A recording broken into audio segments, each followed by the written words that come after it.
Hello everyone.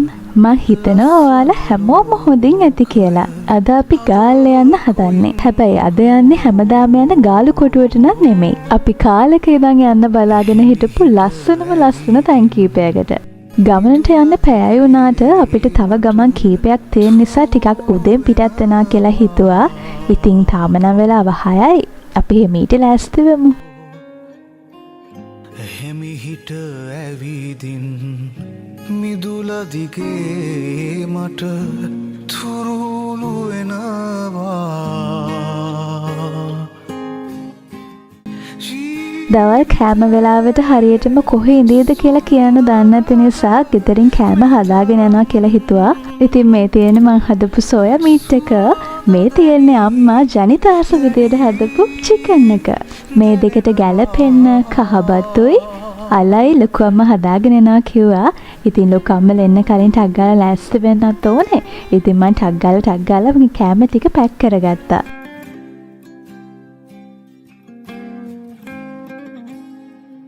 ඔන්න දැන් අපි යන්න හදන්නේ. අපි අද මේ යන්නේ ගාල්ලේ හබරාදුවට. එහේ අපේ නෑදෑයෝ කීප දෙනෙක් ඉන්නවා. ඉතින් එයාලව බලන්න තමයි ගොඩක්ම අපි මේ ගමන දාගත්තේ. ඒ ගමන්ම මම ඔයගොල්ලන්ට කිව්වේ අර ලස්සන තැන් කීපයට යන්න තමයි හිතාගෙන ඉන්නේ.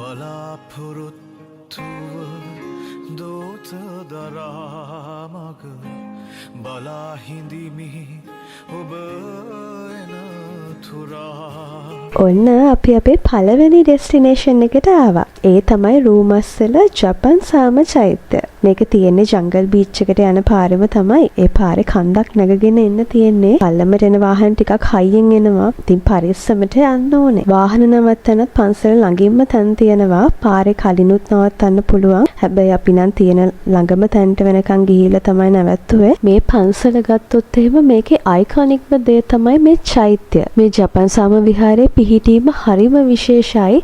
චෛත්‍ය වඳින්න ගියම් මම ඕගොල්ලන්ට පෙන්නන්නම්. වටපිටාව මුහුදෙන් වට වෙලා පුදුම හිතෙන තරම් ලස්සනයි. මේ වගේ සාම චෛත්‍ය ගත්තොත් එහෙම ලංකාවේ කිහිපයක් තියෙනවානේ. බණ්ඩාරවෙල, අම්පාර එහෙම. ඉතින් මේ සාම චෛත්‍යයත් මේ උණ වටුනේ රූමස්සල තියෙන සාම චෛත්‍යයත් ඊටාම විශේෂ එකක්. මේක 2004 දී තමයි වැඩ නිම කරලා තියෙන්නේ.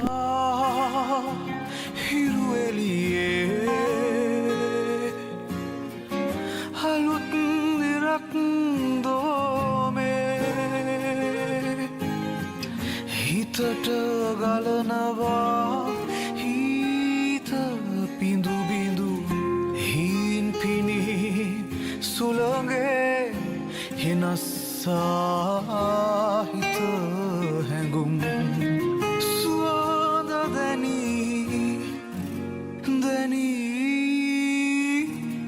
දැනෙනවා.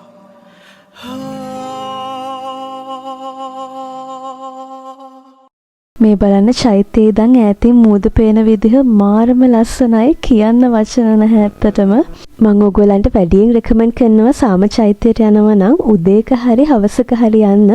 මොකද අපි ගියපු වෙලාවේ ටිකක් දවල් වෙන්න ලඟ වෙලා නිසා අවුව ටිකක් සැරයි. ඉතින් එතකොට ටිකක් අමාරුයිනේ. ඒ හින්දා උදේක හරි හවසක හරි ගියොත් මේ ලස්සන මීට වඩා හොඳට ඔයගොල්ලන්ට බලා ගන්න පුළුවන් වෙයි. ඉතින් අපි චෛත්‍යයත් වැඳගෙන ඒ ලස්සනත් බලාගෙන අපි පල්ලෙහාට බැස්සේ ඊළඟට තව විශේෂ තැනකට යන්නේ පන්සලේ තියෙන. හැබැයි එතන වීඩියෝ කරන්න දෙන්නේ නැහැ.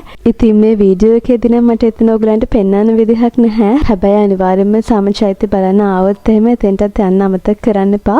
මොකද මහායාන බුදුදහමේ ආభాෂයත් එක්ක හැදුණු බුද්ධ ප්‍රතිමා වගේ ගොඩාක් දේවල් එතන බලන්න තියෙනවා. ඒ විතරක් නෙමෙයි පන්සලට ටිකක් පල්ලෙහින් මෙන්න මේ හනුමාන්ගේ ප්‍රතිමාවක් තියෙනවා. ඉතින් රාම සීතා පුරාවෘත්ත කතාවට අදාළව හනුමාන්ගේ රූමස්සලයි තියෙන සම්බන්ධ දන්න කෙනෙක් ඉන්නවා නම් මෙතන හනුමාන්ගේ ප්‍රතිමාව තියෙන්නේ ඇයි කියලා අමුතුවෙන් කියන්න ඕනේ නැහැ. දන්නේ නැති කෙනෙක් ඉන්නවා නම් අනිවාර්යයෙන්ම මේ දේවල් කියවලා දැනගන්න එක වටිනවා. ඉතින් කොහොම හරි කතාවෙන් අපි මේ යන්නේ ජංගල් බීච් එකට.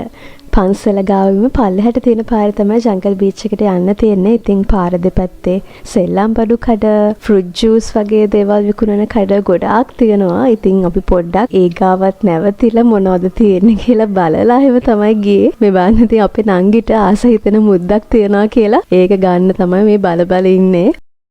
ඉතින් ඔහොම පල්ලෙහාට යනකොට අපිට මුලින්ම හම්බ වෙනවා වයිල්ඩ් ලයිෆ් කන්සර්වේෂන් එකෙන් ගහපු බෝඩ් එකක්.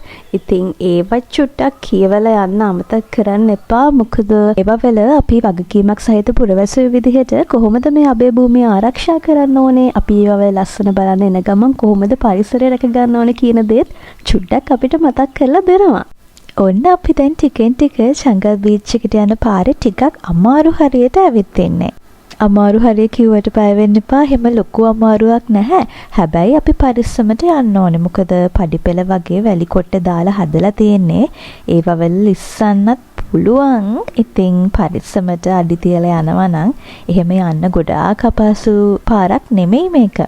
ඒ වගේම ඔයගලන්ට කියන්න ඕනේ මම බලපු YouTube vlogs කීපයක මම දැක්කා ජංගල් බීච් එකට යන්න පාරවල් දෙකක් තියෙනවා කියලා. අපි ඉතින් ජපාන් සමචෛත්‍යයටත් ආවනේ. ඉතින් ඒක ගාවින් තියෙන පාරෙන් යන එක තමයි අපිට ලේසි උනේ. එහෙම නැත්තම් තවත් පාරක් තියෙනවා කියලා මම දැක්කා vlogs වල. පොඩ්ඩක් යන කෙනෙක් ඉන්නවා නම් ඒකත් හොයලා බලලා දැනගෙන යන්න.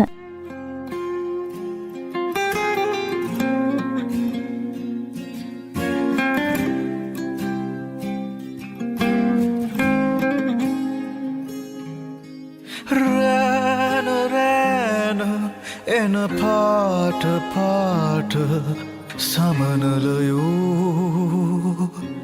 පේන පේන මල සිපගන්නෝ ආදරේ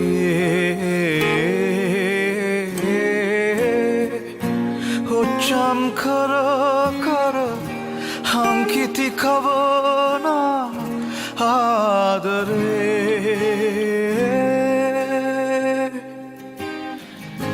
බලාපොරොත්තුව දෝත දරාමග බලා හිඳිමි ඔබ එන තුරා ආයේ හෙට දවසක් තියේවි හදවාගේ ජීවිතේ සුන්දරද මෙතරම්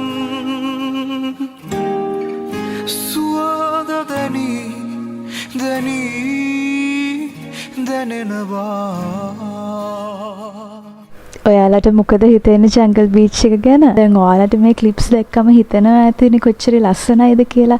ඇත්තටම මන් දන්නේ මේ වීඩියෝස් වලට පේනවටත් වඩා එතෙන්ට ගියාම අමුතුම ලස්සනක් තියෙන්නේ.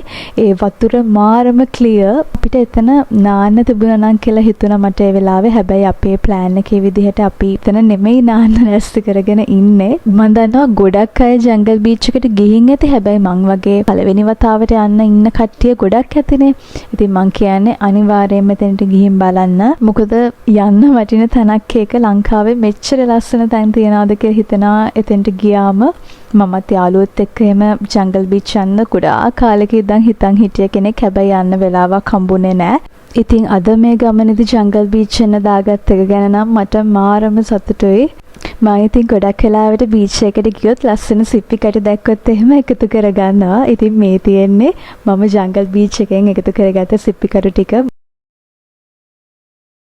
අපි ඉතින් එතනින් පිටත් වෙලා ඇවිල්ලා පාර අයිනේ ටිකක් ඉඩ තියෙන තැනක මූදත් පේන තැනක් හොයාගෙනම වාහනේ නතර කරගත්තා දවල්ට කෑම කන්න. අපි ඉතින් කෑම කාලා ඉවර වෙලා බලන්න ආපු අත්තම්මලව එහෙම බලන්න ගියා.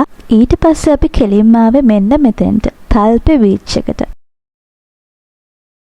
මෙතන තියෙන විශේෂත්වය තමයි ඔයාලට මේ පේන ගල් බැම්මේ පොඩි පොඩි නැචරල් පූල්ස් වගේක් තියෙනවා. ඉතින් අපිට ඒවට බැහැලා නාන්න පුළුවන්. හැබැයි ඒ වෙලාවේ නම් එතන හොඳටම crowded. ඉතින් අපි එතන නාන අදහස නම් අත්හැරගත්තා. ඊට පස්සේ අපි ඒ ගාවම නාන්න තියෙන වෙන බීච් මොනවද කියලා හොයද්දි මෙන්න මෙතන හම්බුණා. මෙතෙන්ට එන්න තියෙන්නේ වැල්ලේ දේවාල පාරෙන් ඇවිල්ලා. ඒ කියන්නේ අරලිය උණවටුණු හොටෙල් එක තියෙන පාරේ. ඒකේ හොටෙල් එකත් පහු කරගෙන පාර කොනටම එනකොට තමයි මෙතන මේ බීච් එකට එන්න පුළුවන් වෙන්නේ. මේ බීච් එක එහා පැත්තේ පන්සලක් තියෙනවා. ඉතින් එතන තියෙන දේවාලයට තමයි වැල්ලේ දේවාලය කියලා කියන්නේ. පාර කොනටම වෙනකන් ඇවිත් එන්න තියෙන නිසා එතන ගොඩාක් කට්ටිය පිරලා හිටියෙත් නැහැ. අපිට කැමති විදිහට නිදහසේ ඉන්න හම්බුණා එතන. ඉතින් එතන හරිම නිදහස් නිසා අපි ගොඩාක් වෙලා හිටියා. මම ඔයගලන්ට වීඩියෝ එකේ අන්තිමට පෙන්නන්නම් යද්දි පාරේ දිගට තිබුණ කඩවල් ටික. ඒ ඔක්කොම වගේ ෆොරිනර්ස්ට ටාගට් කරපු shops තිබ්බේ. ඉතින් ලස්සන දේවල් ගොඩාක් තිබ්බා. සී ෆුඩ් එහෙමත් තිබුණා. රෑ වෙද්දි ඉතින් පාර පිරෙන්නම ෆොරිනර්ස්ලා ඉන්නවා.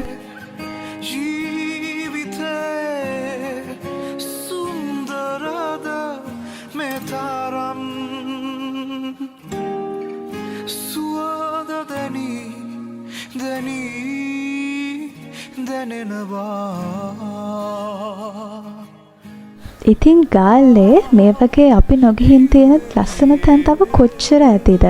කොහොම හරි ළඟදිම දවසක ආයෙත් ජංගල් බීච් එකේ නාන්න බලාගෙන එනවා කියන ප්‍රොමිස් එක අපිටම වෙලා අපේ ගාල්ල ගමන මේ විදිහට ඉවර කළා. ඇත්තටම ළමයි මට මාස 3කින් විතර අපේ Long the Roots channel එකේ කිසිම වීඩියෝ එකක් post කරන්න බැරි වුණා. ඉතින් 2025 අලුත් අවුරුද්ද ගේන පළවෙනි වීඩියෝ එක තමයි මේක. එහෙනම් ආයෙත් ඉක්මනින්ම හම්බ වෙන බලාපොරොත්තුෙන් අපි ගිහිල්ලා එන්නම්. පරිස්සමින් ඉන්න. Bye bye.